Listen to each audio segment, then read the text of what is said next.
Welcome to FairyVerse. Once upon a time, there was a prosperous kingdom ruled by the kind-hearted King Edward and Queen Grace.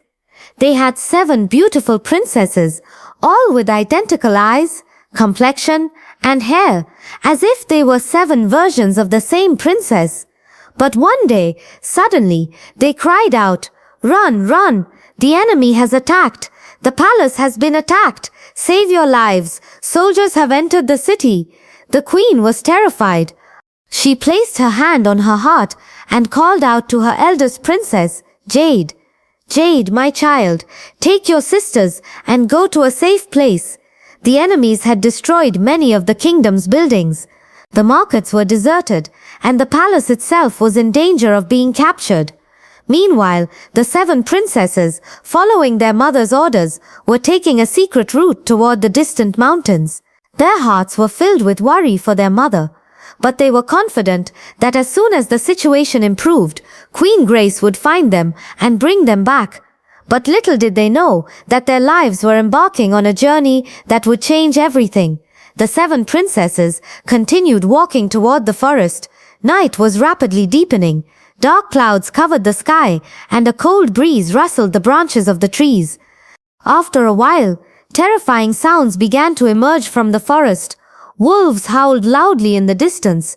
Owls hooted in the darkness, and somewhere in the bushes, an unknown animal stirred.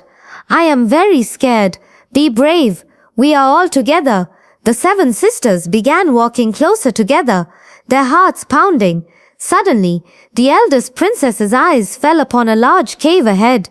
"If only this night passes, everything will be fine in the morning, inshallah." The princesses sat together in silence, waiting for dawn. Just then, a poor boy named Noah arrived. His clothes were old, and he looked exhausted from his long journey. He carried a handkerchief with 7 loaves of bread tied inside it. Noah sat down on a stone outside the cave. He opened the handkerchief and began counting the loaves. "Should I eat 1 or 2? Should I eat 3 or all 7? When the princesses inside the cave heard these words, their faces turned pale. All 7 princesses huddled together in fear. None of them dared to look outside to see who was speaking. "It sounds like someone is talking about eating us. A cannibal, a spirit, or a ghost." Terrified, the 7 sisters ran deeper into the cave. The farther they went, the deeper it became. After walking for a long time, they suddenly saw a faint light in the distance. "Look, there's a house. Maybe we can find help there." "Oh yes, it's absolutely beautiful. Come quickly." The 7 sisters cautiously made their way toward the beautiful wooden house. The eldest princess, Jade, walked in front, while Amy, Faye, Nina, Amber, Ella, and Mia followed behind. As they approached, they were astonished. The clear waters of the waterfall shimmered like silver, and colorful flowers danced in the breeze. The place looked like a fairyland, but little did they know that it was the home of a terrifying man-eater named Grom and his wife Tina. The door slowly opened, and Tina welcomed them inside. The exhausted princesses happily entered the house. "What a kind woman! She allowed us into her home. But why does she live deep in the forest?" Upon entering, the 7 princesses were amazed. Everything inside was immaculately clean and beautiful. Fresh fruit lay upon the wooden table, and a gentle fire burned in the stove. Tina said kindly, "Princesses, rest in the front room. I'll call you as soon as dinner is ready." Everyone was exhausted from the journey, but Mia, the youngest princess, felt uneasy. After a while she asked, "I'm very hungry. May I have something to eat?" Tina handed her a handful of rice. "There's still time before dinner. Clean this rice, and I'll cook it quickly." Mia quietly went to the back of the house, but the moment she arrived, she froze in terror. A massive pile of human bones lay scattered across the ground. Her heart began to pound. "My suspicions were correct. This place is unsafe. I have to do something." Mia quickly returned inside and pulled her sisters aside. "We have to get out of here immediately. These people are cannibals." Suddenly, a thunderous voice echoed through the house. "Who are you? How did you get into my home? All 7 of you are now my prisoners." "Who are these girls?" asked Grom. "I caught them trying to escape," Tina replied quietly. "They are princesses." A dangerous gleam appeared in Grom's eyes as he burst into laughter. "Today, fate has been very kind to me. I shall invite my friends. Tonight, we will have a grand feast and a dance party. The princess who dances the best will become my queen, and the rest will become my dinner." Hearing this, the 7 princesses trembled with fear inside their cage. Jade pulled her sisters close as they tried to hold back their tears. Tears welled up in the eyes of Amy, Faye, Nina, Amber, Ella, and Mia. After a while, the man-eater's wife approached the cage. She looked regretfully at the princesses and said softly, "I was waiting for the right moment, but you girls tried to escape too soon." A short while later, Grom returned. A terrifying smile appeared on his face as he hummed happily. Meanwhile, his wife Tina was preparing dinner, but her hands trembled constantly. A strange dread filled her heart. As she watched the fire burning in the stove, memories of her past returned. She too had once lived in a beautiful palace. She had once been a princess, surrounded by servants, luxury, and happiness.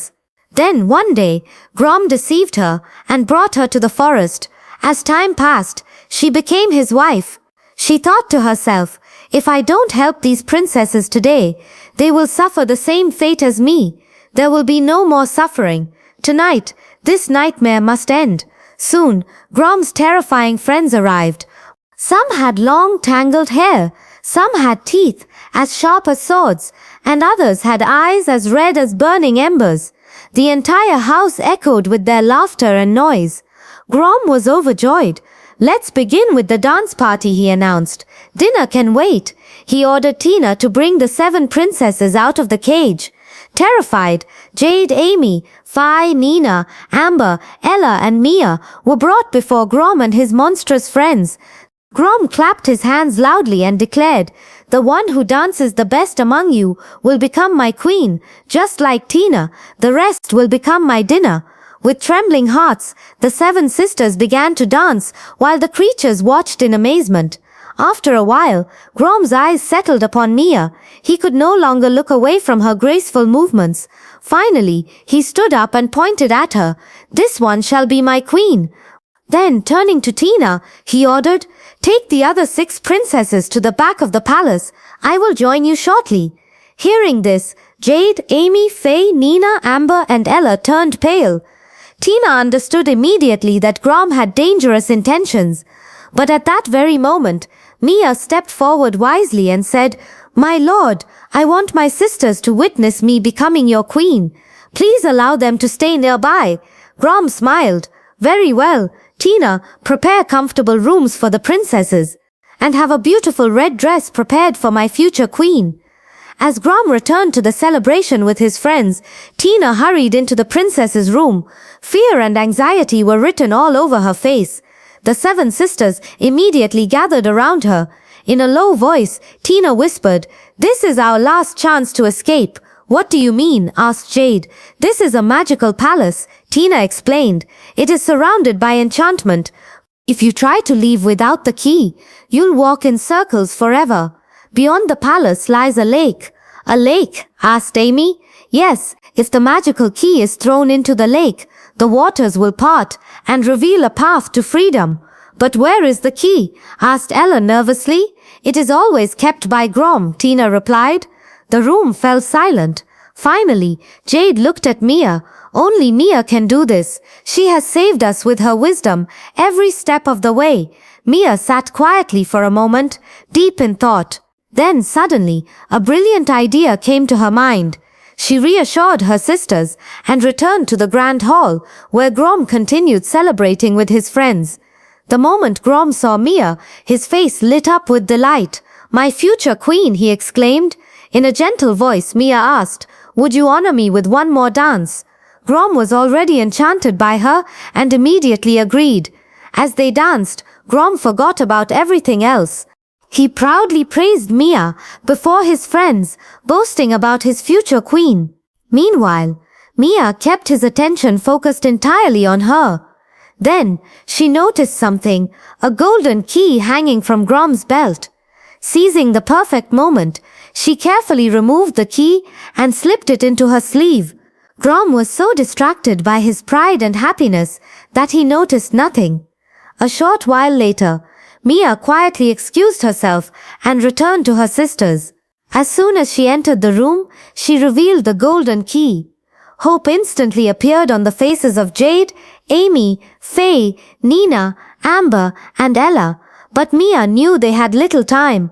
Together with Tina, the 7 sisters climbed through the window and made their way to the back of the palace. There, beneath the moonlight, lay a beautiful lake. Mia held the golden key tightly in her hand. Mia took a deep breath and threw the golden key into the middle of the lake. The moment the key touched the water, the entire lake began to glow with a brilliant golden light. In the next instant, the waters parted, revealing a rocky path before them. The 7 sisters stared in amazement. But Tina knew the magic would not last long. "Go, quickly," she urged. The 7 princesses began running across the path. However, they had barely reached the halfway point when a terrifying roar echoed from the palace. Grom had discovered that the golden key was gone. Someone was escaping. Jade, Amy, Faye, Nina, Amber, Ella, and Mia ran as fast as they could. Behind them, the magic of the lake was fading, and the waters slowly began to close once more. Finally, Mia took her last step onto the other side. At that very moment, a deafening explosion shook the valley. The magical path, the lake, and Grom's palace disappeared into a cloud of golden mist. Within moments, everything had vanished, as if it had never existed at all. Standing in the distance, Tina smiled and waved goodbye. The 7 sisters, tears in their eyes, waved back. Then, in the blink of an eye, Tina, the enchanted palace, and the entire valley disappeared forever. At last, the 7 princesses had returned to their own world.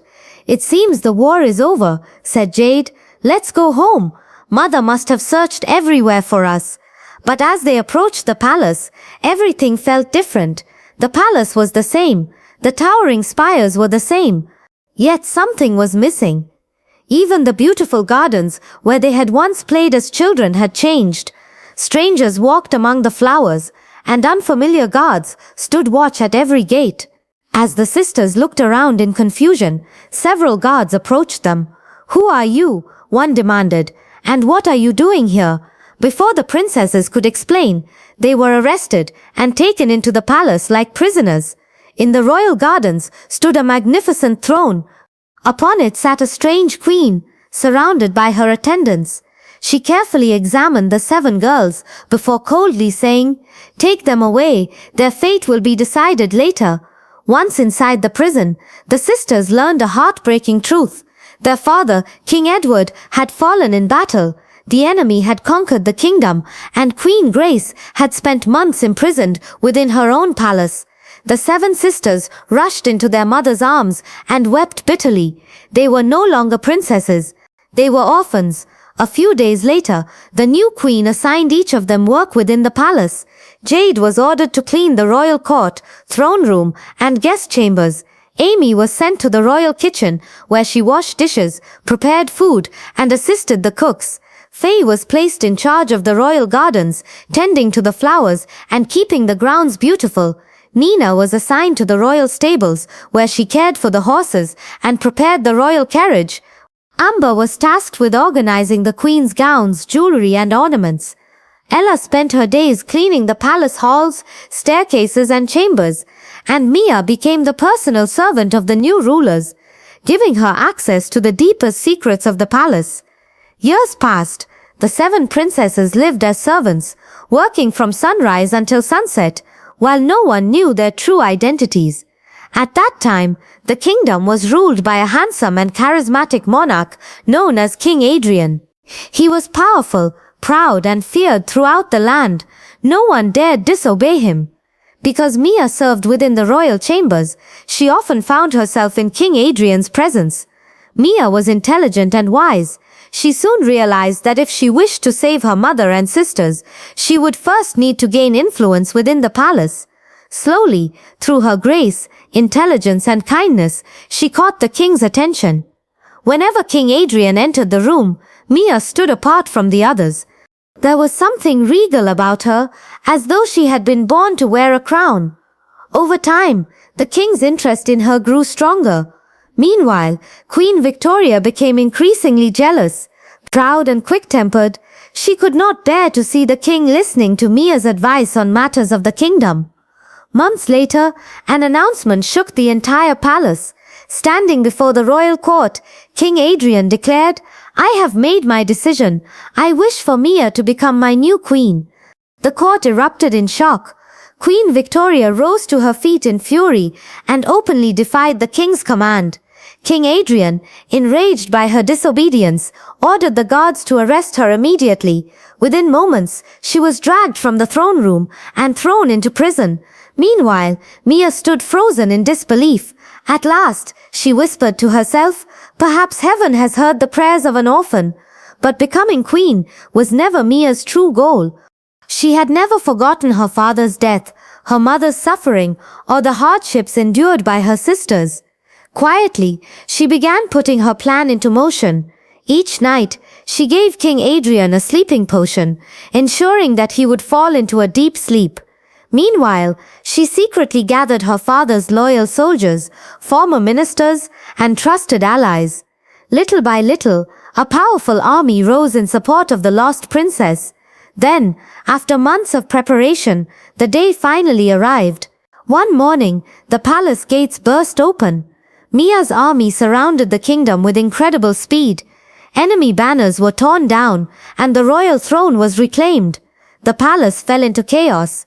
King Adrian, once considered unstoppable, found himself powerless before the courage and determination of a princess. He was arrested and imprisoned. The first thing Queen Mia did was free Queen Grace from captivity. Years after losing everything, the beloved queen once again walked proudly into the royal court. The kingdom rejoiced.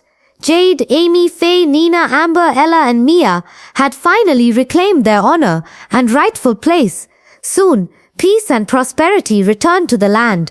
The markets flourished, laughter filled the streets, and the people never grew tired of praising their 7 princesses. And it is said that the 7 sisters ruled with such wisdom, courage and kindness that their names were remembered for centuries. Even today, stories are told of their bravery, their wisdom, and the unbreakable bond of sisterhood.